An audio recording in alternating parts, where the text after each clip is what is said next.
They called her a fat nobody, until the crime lord learned her mistake exposed his $10 million betrayal. The envelope had been sitting on Miriam Osei's desk for 3 days before she opened it. Not because she was afraid of it, not because she forgot. She left it there because she already knew what was inside, and knowing was enough for a while. The letter was from the IRS Financial Crimes Unit. It was an offer, and every time she looked at it, she felt something she hadn't felt in a long time, like someone had finally looked at her and actually seen her. She was 47 years old. She wore the same 4 cardigans on rotation. She drove a 2009 Honda Civic with a crack across the passenger side mirror that she kept meaning to fix. She bought the same brand of green tea every Tuesday at the same grocery store, and she always used the self-checkout lane because the cashier lines moved too slow and wasted time she could spend doing something useful. Miriam was a bookkeeper, had been one for nearly 20 years. Numbers made sense to her in a way people never quite did. Numbers didn't pretend. They didn't smile at you in meetings and then reassign your parking spot. They either balanced or they didn't, and if they didn't, there was always a reason. And the reason was always findable if you were patient enough and honest enough to keep looking. She had been patient.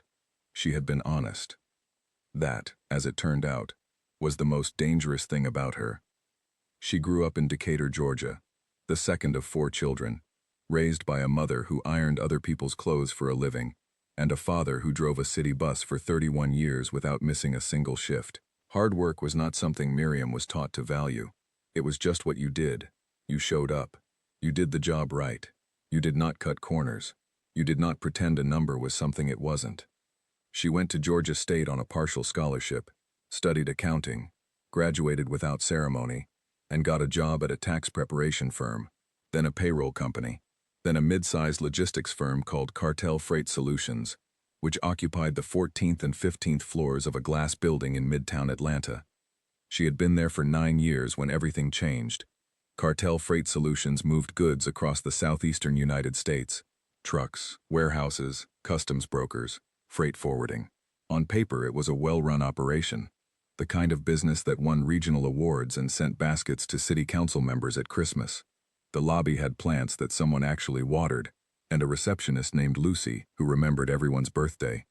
Lucy remembered Miriam's birthday too. She always left a cupcake on the accounting desk. It was a kind gesture. Miriam ate it alone, at her desk, while reviewing invoices. The owner of Cartel Freight Solutions was a man named Darian Cross, 43 years old, 6 feet even. The kind of groomed that requires daily maintenance. He wore fitted suits that looked expensive because they were, and he had a handshake that made men feel respected and women feel sized up. He had a photograph on his office wall of himself with the mayor of Atlanta. He had another one with a senator. He was, by every visible measure, a success story, a self-made man, a pillar of something. Miriam had spoken to him perhaps 11 times in 9 years, twice in the elevator, once at the company Christmas party when he thanked her, by someone else's name, for her years of service. The rest in brief, corridor exchanges that lasted under 30 seconds each. He did not know what she looked like without the context of a hallway. She knew his signature so well she could have forged it in her sleep. The accounting floor was Miriam's world. 4 other people worked there. A junior accountant named Paul who spent half his day on his phone. A billing coordinator named Grace, who was pleasant and completely uninterested in the actual numbers. An accounts payable clerk named Noel who was fine at his job and knew it, and did nothing more than fine required. And a department head named Glenn Harker, who had been there longer than anyone and who managed, through some combination of seniority and low expectations, to spend most of his time doing very little. None of them were bad people. None of them were particularly good at their jobs either. They were comfortable. And comfort, Miriam had learned, was the enemy of accuracy. She was not comfortable. Comfortable people missed things. It was a Thursday in late October when she first noticed the number. She was running a standard reconciliation report. Routine work. The kind of thing she could do while eating lunch with one hand on the keyboard. She was looking at outgoing wire transfers for the 3rd quarter, freight vendor payments, supplier settlements, customs clearances, when a figure stopped her cold. Not because it was large. Large numbers moved through that company every week. It was the structure of it that caught her eye. a transfer of just over $10 million, split across 6 vendor accounts in increments just under the federal reporting threshold. The vendor names were unfamiliar. The codes were real, pulled from the company's own ledger system, but the vendors themselves, when she pulled their tax IDs, returned nothing she recognized. She sat back in her chair. She looked at the clock. It was 2:14 in the afternoon. She pulled up the vendor records again and went through them one by one. She cross-referenced freight invoices. She checked corresponding shipment records. She checked customs clearances. She went back 60 days, then 90. She ordered her green tea from the vending machine down the hall and came back and kept looking. By 4:30, she had a very clear picture of something that did not make any sense. $10,200,000. Moved in 6 pieces over 8 days. Vendor accounts that had no physical addresses, no websites, no history with the company longer than 4 months, no freight documentation attached to most of them. One had a single invoice, for storage fees, for a warehouse in a county where Cartel Freight Solutions had no operations. She flagged it, filed an internal query to Glenn Harker's inbox, worded it carefully. Professional, no accusation. Just a question. These accounts don't appear to match our active vendor registry. Can you confirm? Glenn replied the next morning. 2 sentences. Reviewed and cleared. Part of a new vendor integration project. No action needed. She stared at that reply for a long time. Then she flagged it again. More detailed this time. She attached her reconciliation notes. She sent it to Glenn and CC'd the company's third-party audit liaison. That afternoon, Glenn appeared at her desk. He stood over her with his hands in his pockets and told her, in a voice that sounded like a man trying very hard to sound patient, that she had a habit of overthinking things, that the accounts were fine, that she should move on. She said, "Okay, Glenn." She said it the way a woman says okay when she means something else entirely. The next morning, she came in 40 minutes early. She pulled every document she had flagged. She copied them to a personal drive she kept in the inner pocket of her work bag. Then she sat down and started writing a reconciliation memo. A clean, accurate, complete account of the discrepancy, and she filed it with the third-party auditor as part of the company's standard quarterly compliance package. She wasn't trying to expose anyone. She was trying to fix what she thought might be her own mistake. She had built her entire career on the belief that a number that didn't sit right deserved a second look. She had never once walked away from an unbalanced ledger. She was not going to start now. She filed the memo. She went to lunch. She came back. She refilled the office coffee maker and ate a granola bar at her desk and answered 14 routine emails. She had no idea what she had just done. Darian Cross, 3 floors above her, was in the middle of a meeting when his phone vibrated. He glanced at it, read one line of a message, excused himself from the room with a smile that reached all the way to his eyes and nowhere near his chest. He stepped into his private office and closed the door. The call was brief. The voice on the other end was not one you kept waiting. Cross sat behind his desk and pressed 2 fingers to his temple. Somewhere in the accounting floor he had a problem. He didn't know its name yet. He didn't look down there very often. He should have looked harder. Because sitting at the desk in the far corner of that floor, finishing the last of a lukewarm green tea, was the most dangerous kind of person in the world. Not because she was powerful, not because she was connected, but because she was precise and patient, and she could not leave a wrong number alone. Miriam Osei gathered her things at 6 in the evening. She said goodnight to Grace, who was the only one still there. She took the elevator down. She walked through the lobby, past the watered plants, and past Lucy's empty front desk. She stepped outside into the cooling Atlanta air. She drove home in her Honda with the cracked mirror. She made tea. She sat at her kitchen table and thought about the number for a long time. Then she opened her laptop and looked at it again. She was not scared. She was not sure why she was not scared. Maybe because she had spent 9 years being invisible to the people who should have been watching their own numbers.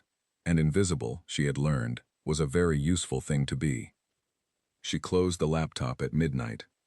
The memo had been filed at 9:47 that morning.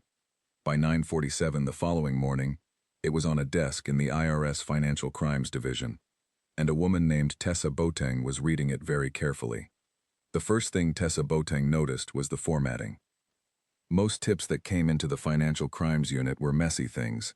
Screenshots of text messages, handwritten notes, anonymous calls from people who were angry at someone for reasons that were usually personal and occasionally relevant.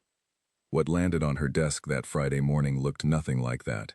It was a reconciliation memo, 12 pages, clean columns, cross-reference transaction IDs, vendor tax identification numbers with attached registration queries, and a one-paragraph note at the bottom that said, in plain language, that the figures had been reviewed by company management and cleared, but that the reviewer remained unable to reconcile the vendor accounts with existing freight documentation and was filing this as part of standard compliance disclosure.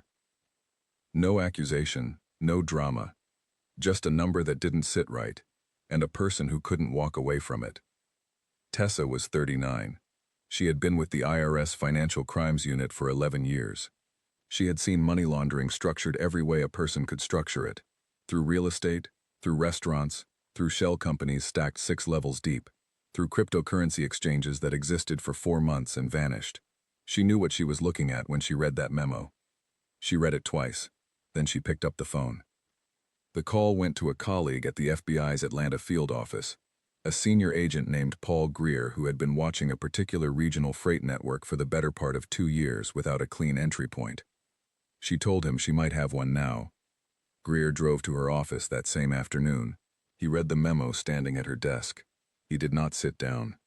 People who worked financial crimes rarely sat down when something good walked in the door. There was always the feeling that if you settled in, it would evaporate. "Who filed this?" he asked. Tessa read from the cover sheet. Quarterly compliance submission. Came through the company's third-party auditor. Originating employee listed as Miriam Osei, senior bookkeeper.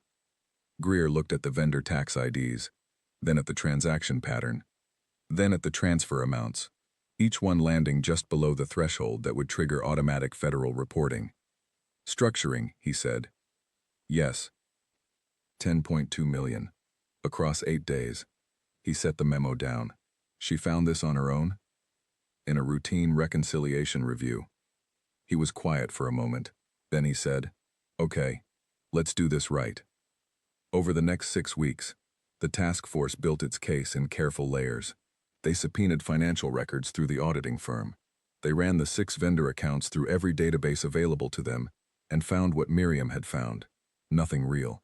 Shell entities, registered through a filing service in Nevada, all pointing to a management address that was a mailbox in a strip mall outside Charlotte. The money, when they traced it backward, had come from 3 sources, all of them connected to an organized distribution network that operated across Georgia, Tennessee, and the Carolinas. Darian Cross was not the top of that network. He was a regional node, an important one, a man trusted with moving money, because he had a legitimate freight operation that made the movement of money look like the movement of goods. What the FBI also found, buried 3 layers deeper, was something they had not expected. Cross was skimming. Not from the company, from the network itself. The 10 million Miriam had spotted was not the network's money being laundered through cartel freight. It was Cross's private extraction, a secondary operation he had been running for 18 months, diverting funds from the network into accounts he controlled alone, accounts his own bosses had no visibility into. He had built a false freight layer inside a real freight company to steal from people who could not go to the police. It was, in its own terrible way, an elegant scheme. It was also the reason he was so nervous about that accounting flag. He wasn't worried about federal investigators. He was worried about his own people finding out. Meanwhile, on the 14th floor of the Midtown Atlanta glass building, Miriam Osei noticed that her system access had been changed. She discovered it on a Monday. She tried to pull a vendor reconciliation report she ran every month, and found she no longer had access to the accounts payable module. She submitted a help desk ticket. The ticket was closed without a note. She submitted another one. Same result. She mentioned it to Glenn. He said he'd look into it. He did not look into it. She said nothing more about it. But she started printing things. Every morning, before the rest of the floor arrived, she came in 30 minutes early. She pulled whatever documents she still had access to and printed them. She organized them by date, by vendor code, by transaction reference number. She took photographs of her screen with her phone, for records she couldn't print. She tucked everything into a folder inside her bag. She did this quietly, without telling anyone, the way a person does a thing when they understand, somewhere below the level of conscious thought, that they are going to need it later. She did not think of this as building a case. She thought of it as covering herself. It was something she had learned a long time ago, the kind of lesson that gets taught not in classrooms but in offices where certain people learn, through slow and repeated experience, that no one is going to protect them if something goes wrong, so they had better do it themselves. She had been covering herself for most of her professional life. She was just doing it more carefully now. On a Wednesday in mid-November, a man she did not recognize appeared in the corridor outside the accounting floor. He was sitting in one of the chairs near the elevator bank, with a magazine in his lap. Miriam noticed him when she went to the kitchen to get water at 10 a.m. He was still there when she went back at 2 p.m. He was there the next day, and the day after that. He never spoke to her. He never looked at her directly. But she noticed that he always seemed to be facing the accounting floor entrance. She did not panic. She went home that evening and called her younger sister Patricia, who lived in Marietta and worked as a school counselor. She did not tell Patricia what was happening. She told her she loved her. She told her to check the envelope she had left with her 3 months ago, the one she had sealed and told her to hold on to. Patricia asked if everything was okay. Miriam said yes. She said it the way she said most things, quietly, clearly, and without a single unnecessary word. Back at Cartel Freight, Darian Cross was managing a problem he couldn't name and couldn't fix the normal way. He had someone on the accounting floor feeding him basic information about what people were asking for and what they were printing. The report came back with the same answer every time. The woman in the corner, Miriam, the quiet one, keeps coming in early. The report did not include what she was doing when she came in early, because the person feeding him information did not know. Nobody on that floor paid close enough attention to Miriam to know. That was the thing about being invisible. The people who wanted to watch you had no idea how to do it because they had never thought to do it before. Cross made a decision. He called her into his office on a Thursday afternoon.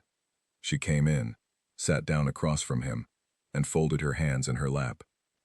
He smiled, the kind that reached all the way to his eyes and nowhere near his chest.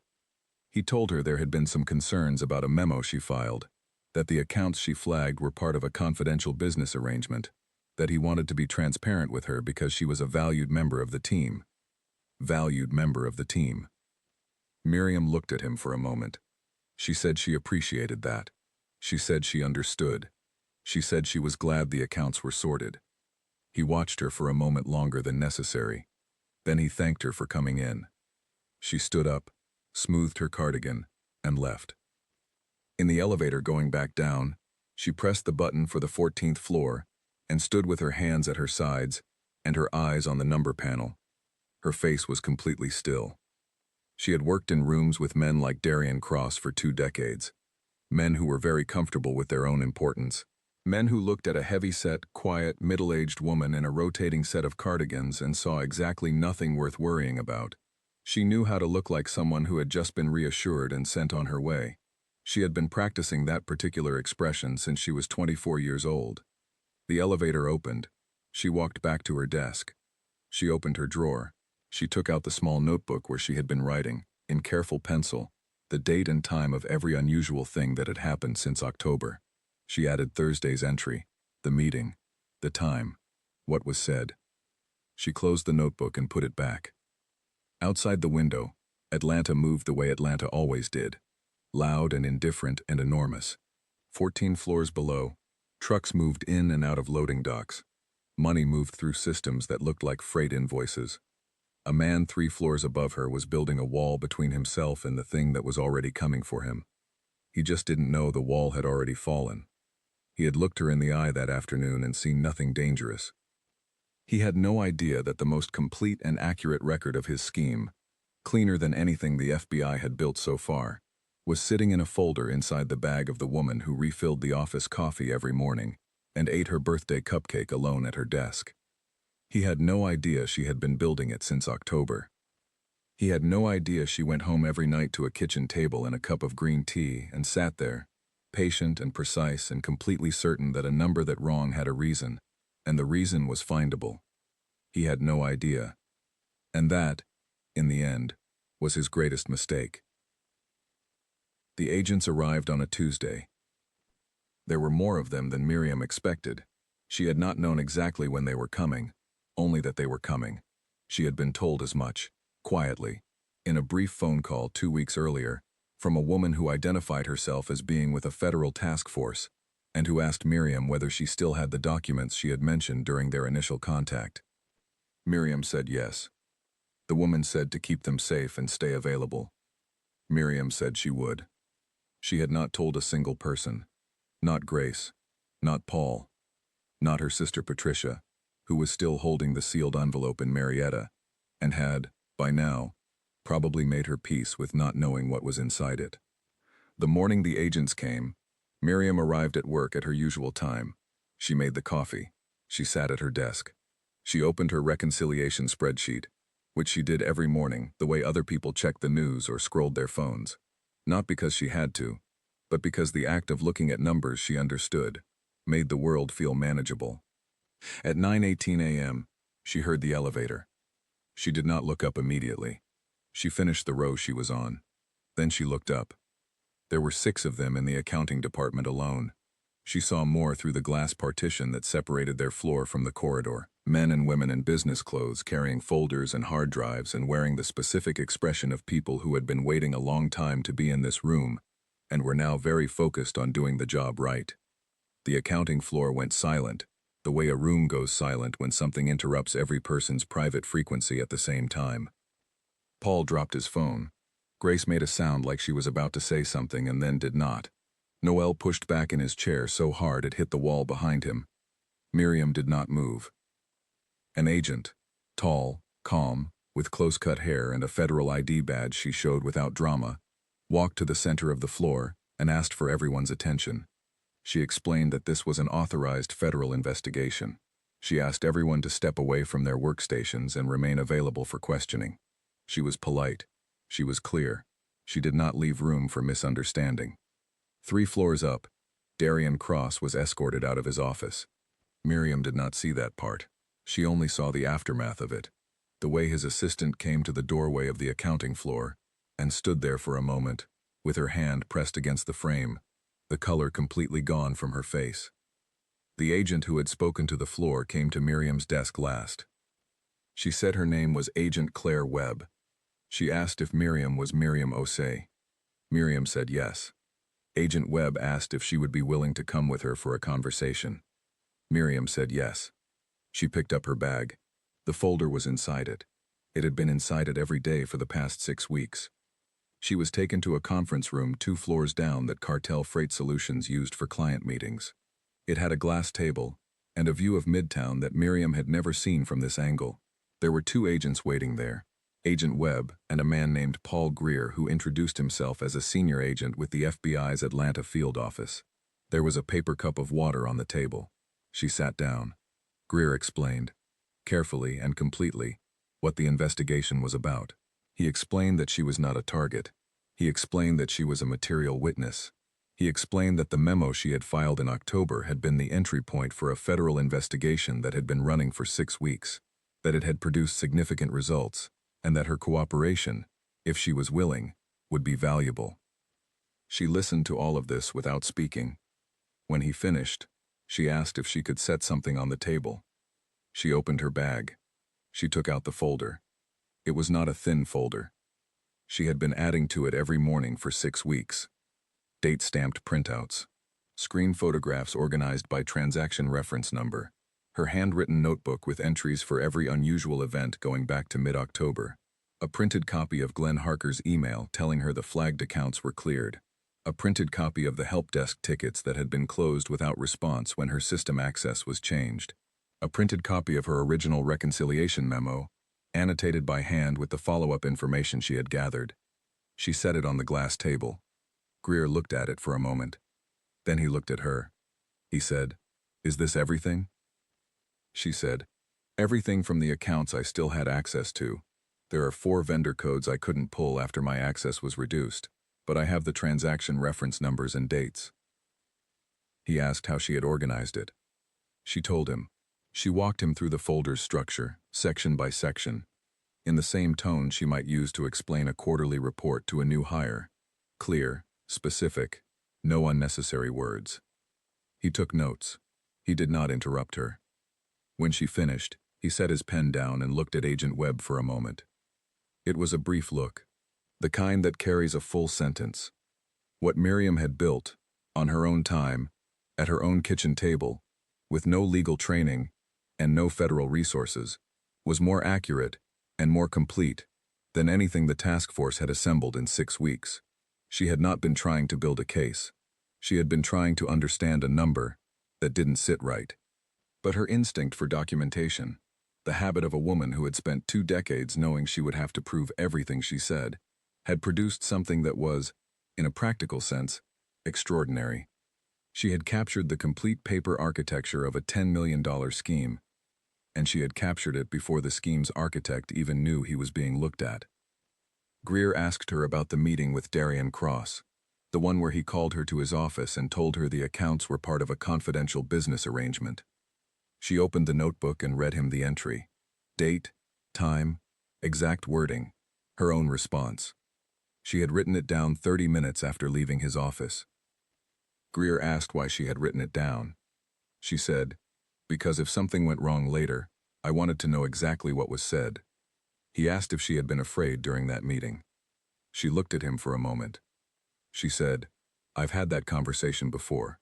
Different rooms, different men, different reasons. I knew how to sit through it." He didn't ask her to explain that. He didn't need to. What the task force had also found, in the weeks before this Tuesday morning, was something that changed the shape of the case entirely. The 10 million Miriam had spotted was not what it had first appeared to be. The original assumption had been that it was network money being cleaned through the freight company, the expected mechanism for a business like Cartel Freight Solutions.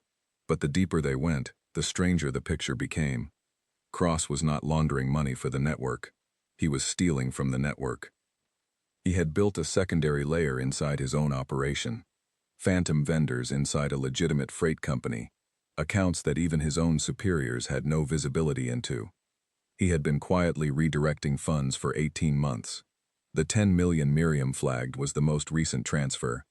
There had been others, smaller, going back more than a year. He was skimming from people who could not report a theft to anyone. It was the kind of scheme that required extraordinary nerve, or extraordinary arrogance, or both. It had worked because everyone around him had either trusted him completely or had reasons of their own not to look too carefully at his books. Everyone except the woman in the corner of the 14th floor who made the coffee and ate her cupcake alone and could not leave a wrong number alone. The task force had enough to make the arrest before the Tuesday morning raid. They had been building quietly, carefully, making sure the case was airtight. What Miriam's folder gave them, beyond the evidentiary value, was a timeline so precise that Cross's defense team would later spend considerable energy trying to challenge it, and fail. Because Miriam had written everything down.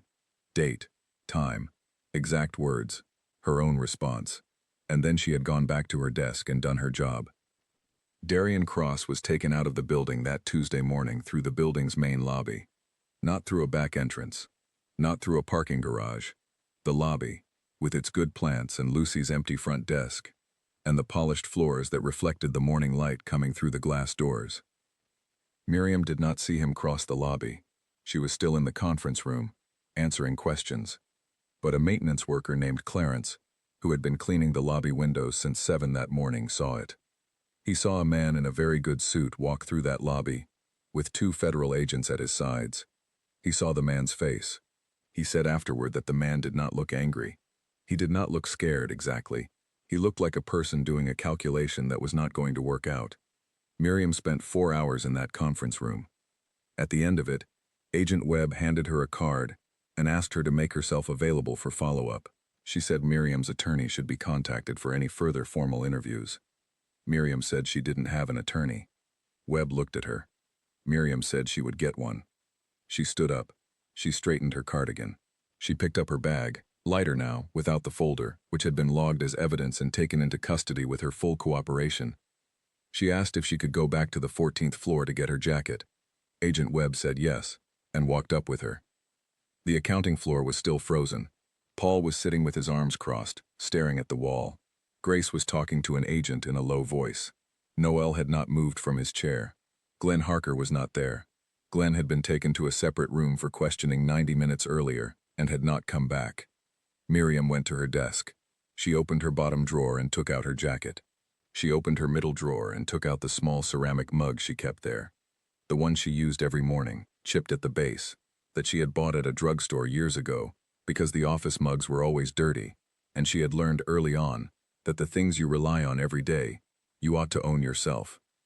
She put on the jacket. She put the mug in her bag. She said goodbye to Grace. Grace looked at her with an expression that Miriam could not fully read, something between awe and something uncomfortable, like a person trying to reconcile two versions of someone they thought they already knew. Miriam did not make it easier for her. She walked to the elevator. She pressed the button for the lobby. She rode down 14 floors. She walked out into the Atlanta afternoon. She stood on the sidewalk for a moment. The city moved around her the way it always did, too fast and too loud, and completely uninterested in any individual life contained within it. She breathed in, she breathed out. Then she walked to her car.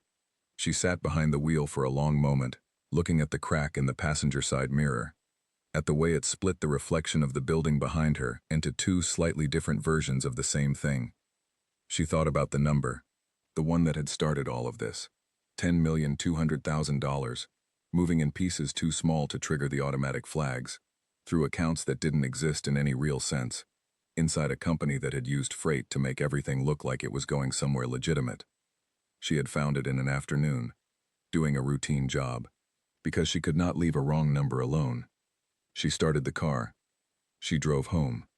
She made tea. She sat at her kitchen table with her hands around the mug and looked at nothing for a long time. Her phone rang twice. She did not answer it. She would call people back tomorrow. Tonight she just needed to sit here, with the tea, and let the day settle around her the way tea settles, slowly, in layers, the stronger parts sinking to the bottom. Outside, Atlanta moved on, and somewhere in a federal detention facility, a man who had never once truly looked at her was beginning to understand what he had missed. The trial started in March. By then, most of Atlanta's business community had already formed an opinion about Darian Cross, or thought they had. The financial press had written about him twice. A podcast had devoted 3 episodes to the case. People who had shaken his hand at charity events were now describing those moments with a careful, retrospective suspicion, as though they had known all along. Miriam's name had appeared in the indictment documents as a cooperating witness. That was a matter of public record. She could not have stopped it from being public even if she had wanted to, but she said nothing publicly. She gave no interviews. She did not hire a publicist or speak to anyone at the local news stations that called her home number 3 times in the first 2 weeks after the arrest. She was not interested in being a story. She already knew what the story was. She had been inside it. The legal process moved the way large federal cases always move, slowly, with enormous amounts of paperwork, and with a kind of institutional momentum that made individual days feel like very little was happening, even as the whole thing ground inevitably forward. Miriam met with federal prosecutors 5 times over the course of 4 months. Each meeting was thorough and professional, and she prepared for every single one the same way she prepared for an audit, by reviewing everything she knew, organizing it in her head by category and date, and arriving with a clear understanding of what she could state as certain and what was inference. The prosecutors liked her, not in a warm way, though they were polite, but in the way that legal professionals like a witness who is specific and consistent and does not embellish. She was exactly what she had always been, precise, patient, honest about the edges of her own knowledge. Meanwhile, the rest of the world was doing what the rest of the world does. Her former colleagues, scattered now to different jobs and different lives, after Cartel Freight Solutions was shut down, pending the resolution of the federal case, had opinions. Paul gave a brief interview to a local news site, in which he described the accounting floor as having had a strange energy in the months before the raid. He did not mention Miriam by name, but his description of a coworker who was always in early left very little ambiguity. Grace spoke to the same reporter and said she had always felt something was off about the company, but had not known what to do about it. Noel said he was surprised by all of it. Glenn Harker did not give interviews. Glenn Harker had his own legal situation. It emerged during the pre-trial proceedings that Glenn had known about the phantom vendor accounts. Not the full scheme. He was not party to the design of it, but he had been told, by someone above him in a chain Miriam had never seen, to wave through any internal queries about those accounts. He had done so. He had then told a colleague to quietly reduce Miriam's system access and to close her help desk tickets without response. He had told himself it was none of his business. It became very much his business. Glenn's cooperation agreement in exchange for a reduced charge was one of the cleaner ironies of the whole case. The man who had dismissed Miriam's flags and told her she was overthinking things was now cooperating with the same federal investigation that her flags had started. Miriam did not spend time thinking about Glenn. She spent time thinking about the next thing. She had the IRS offer, the envelope, still sitting on her kitchen table as the trial began. The Financial Crimes Unit wanted her, not as an investigator, as a forensic compliance reviewer, someone who looked at the books of flagged businesses and found the things that didn't sit right. The salary was a federal government salary, which was not spectacular. The work was the same work she had done for 20 years, just pointed in a different direction. She thought about it. She thought about it over green tea, and during the commute to and from the prosecutor's office, and in the quiet of her apartment on the evenings, when she did not have anywhere to be. She made a list of considerations, not because she was uncertain, but because she liked to see a decision laid out the way she liked to see a ledger. Everything visible, nothing hidden. The pro column was not long. It didn't need to be. The work was the work she was built for. And there was something else, something harder to name. A sense that if she was going to spend the rest of her professional life looking at numbers, she wanted the numbers she looked at to matter in a way she could point to. She accepted the offer on a Thursday morning. She sent a brief, professional email to the contact at the unit. She thanked them for their patience. She said she looked forward to starting. Then she sat back in her chair and drank her tea. The trial produced, as anticipated, considerable press. The network Cross had been part of had tentacles that reached across state lines and touched a number of businesses in the Southeast that had previously seemed legitimate. As the prosecution laid out its case week by week, the map of the scheme grew. 14 businesses, 31 accounts, 9 years of operation. The 10 million Cross had been skimming was only one part of a far larger financial picture. What made the Cross prosecution different, what made it more than just another financial crime case, was the secondary betrayal at its center. Cross had been trusted by his own organization. He had used that trust to build a private scheme that benefited only himself, hidden inside the larger scheme that was already hiding inside a legitimate freight company. It was a kind of fraud within a fraud, and it had gone undetected for 18 months, right up until a bookkeeper found a number that didn't sit right. The prosecution called Miriam to testify on a Wednesday in June. She wore a navy blue dress and her least-worn cardigan. She took the stand and answered every question put to her in the same voice she used for everything. Clear, specific, no unnecessary words. The defense attempted to suggest that her filing of the reconciliation memo was itself a motivated act, that she had had some prior knowledge or personal grievance that explained her behavior. They implied, without saying it plainly, that a person in her position did not simply accidentally expose a $10 million scheme by doing routine bookkeeping. She looked at the defense attorney for a moment. She said the number was wrong. She said she flagged it because that was her job. She said when the flag was dismissed, she filed a compliance memo because that was also her job.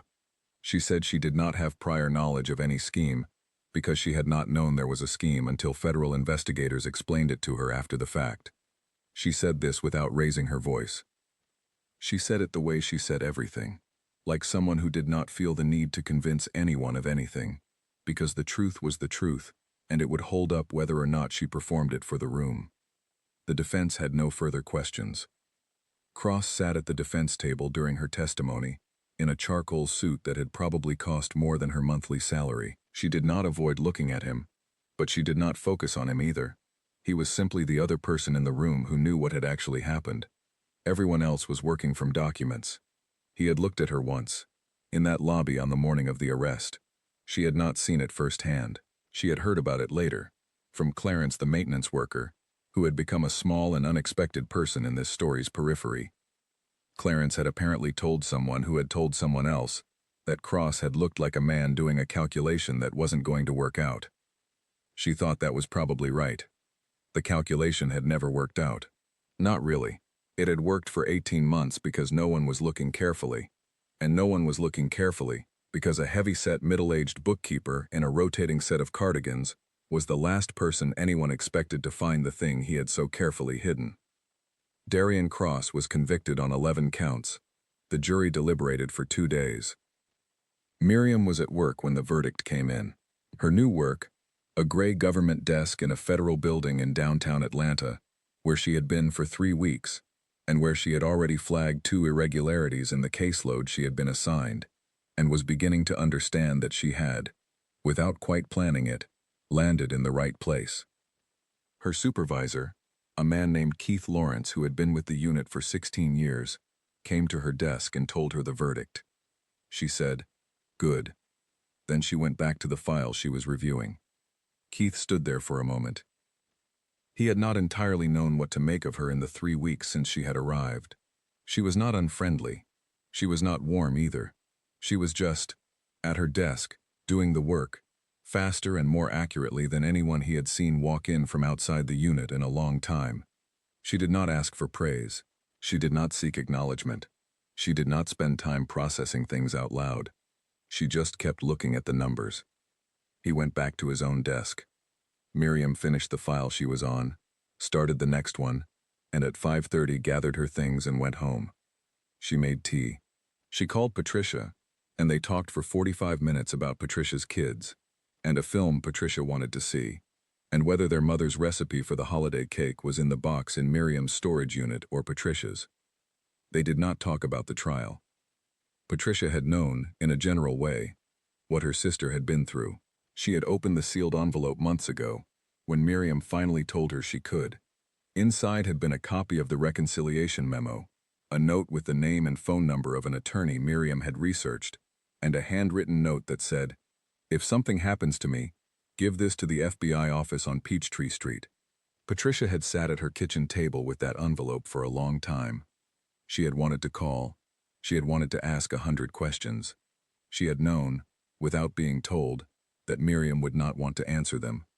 That was the thing about her sister. She did not need to be understood. She needed to be trusted.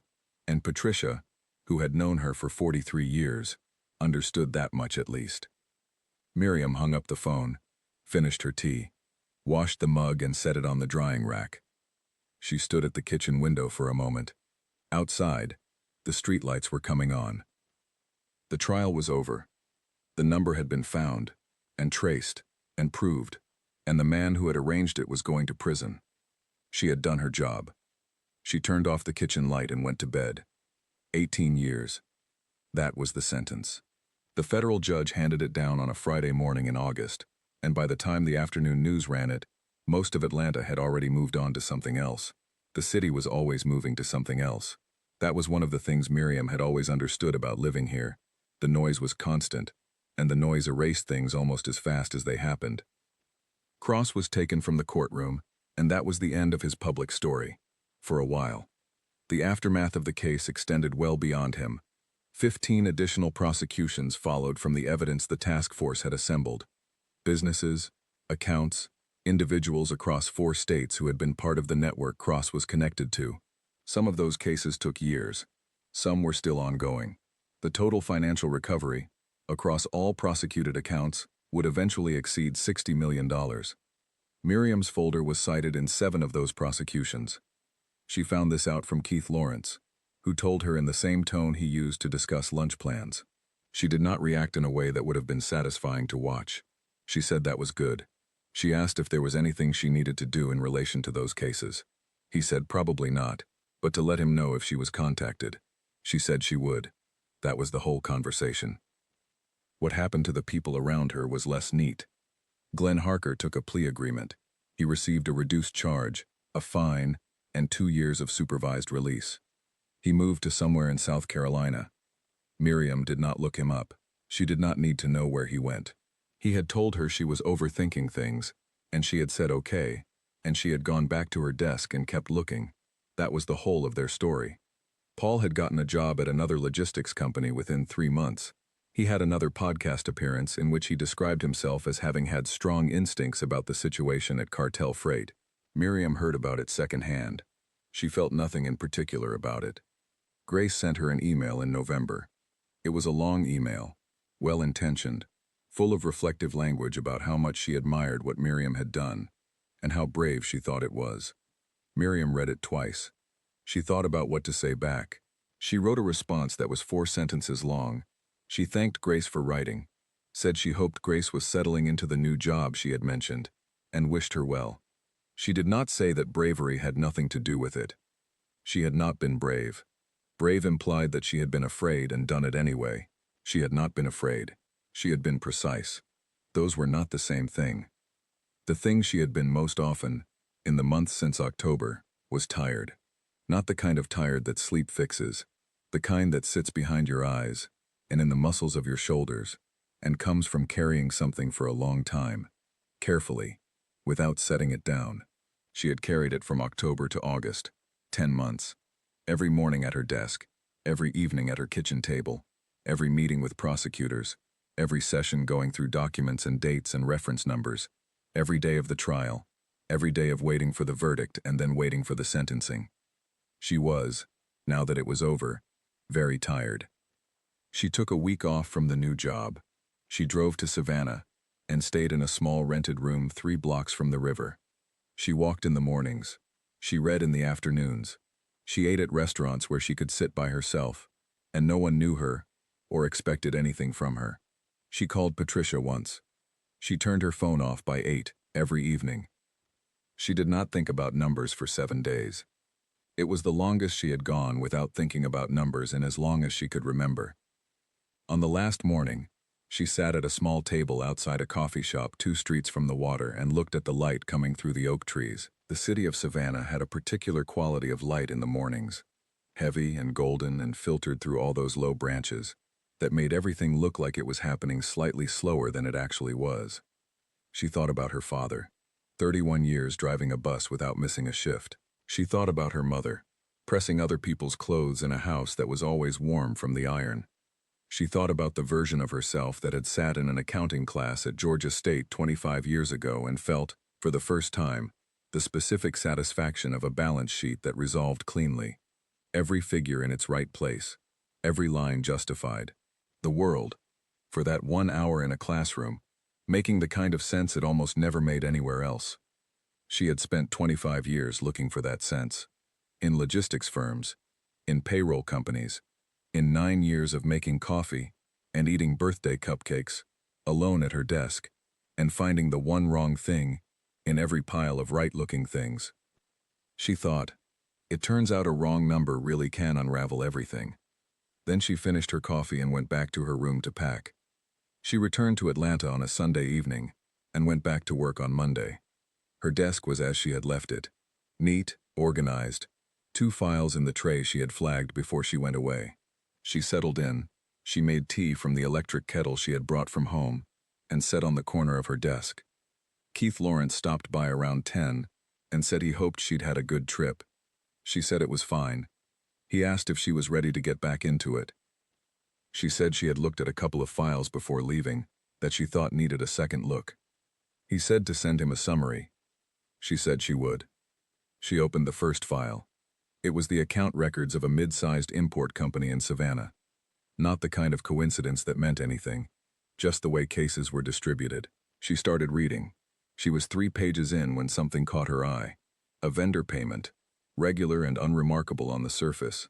But the account number had a structure she recognized, not identical to what she had seen at Cartel Freight, different in the specifics, the same in the architecture. She made a note. She pulled the associated vendor records and cross-referenced them against the company's documented import history. She made another note. By noon, she had a clear enough picture to know that this file was going to need a great deal more attention.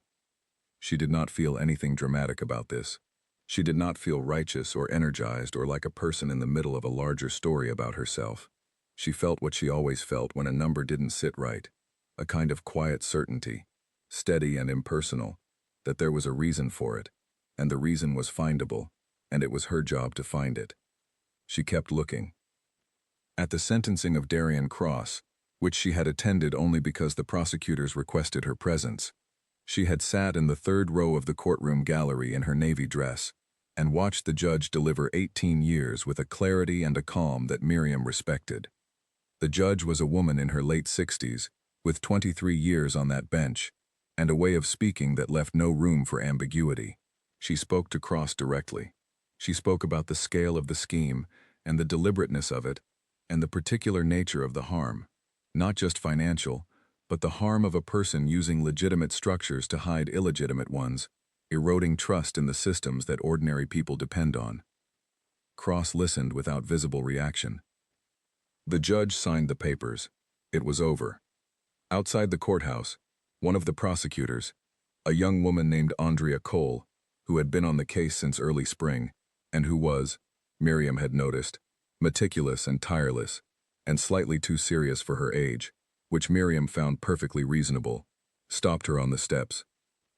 Andrea said, "Thank you. I know I've said that before, but I wanted to say it again, today." Miriam said she had just done her job. Andrea said that was what made it remarkable. Miriam looked at her for a moment. The afternoon light was behind Andrea's head, and it made it hard to see her expression clearly. Miriam said, "Find me someone who doesn't do their job when it's inconvenient. That's the remarkable one." Andrea thought about that. She said, "I'll try." Miriam said good, and walked to her car. She drove back across the city. She stopped at the grocery store on the way home, the usual one, Tuesday or not, and bought green tea and a few other things, and used the self-checkout lane because it was faster.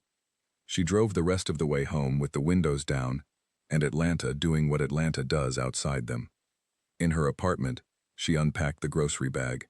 She put on the kettle. She stood at the kitchen counter while it heated and looked at nothing in particular, just the familiar view of the kitchen she had sat in on so many evenings with a cup of tea and a question that didn't have an answer yet. The envelope was gone from the table. She had cleared it months ago, after accepting the offer. The table was clean. She had put a small plant there instead. Nothing elaborate.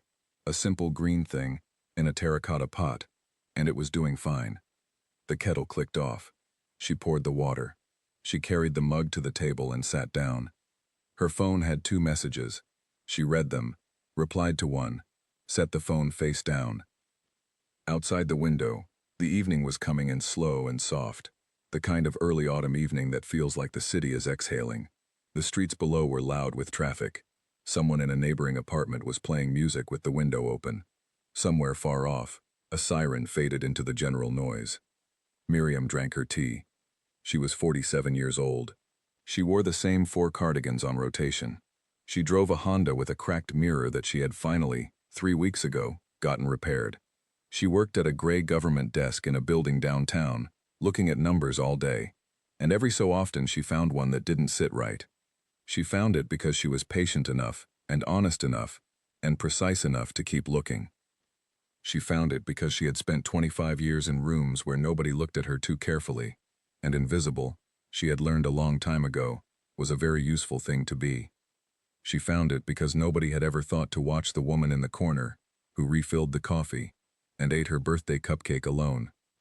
She finished the tea. She rinsed the mug and set it on the drying rack. She had a file to review in the morning, an import company in Savannah with a vendor payment that had the wrong architecture. She was looking forward to it. She turned off the kitchen light. She went to bed. And in the morning, she would wake up and go back to work, and find the next wrong number, and the one after that, and the one after that.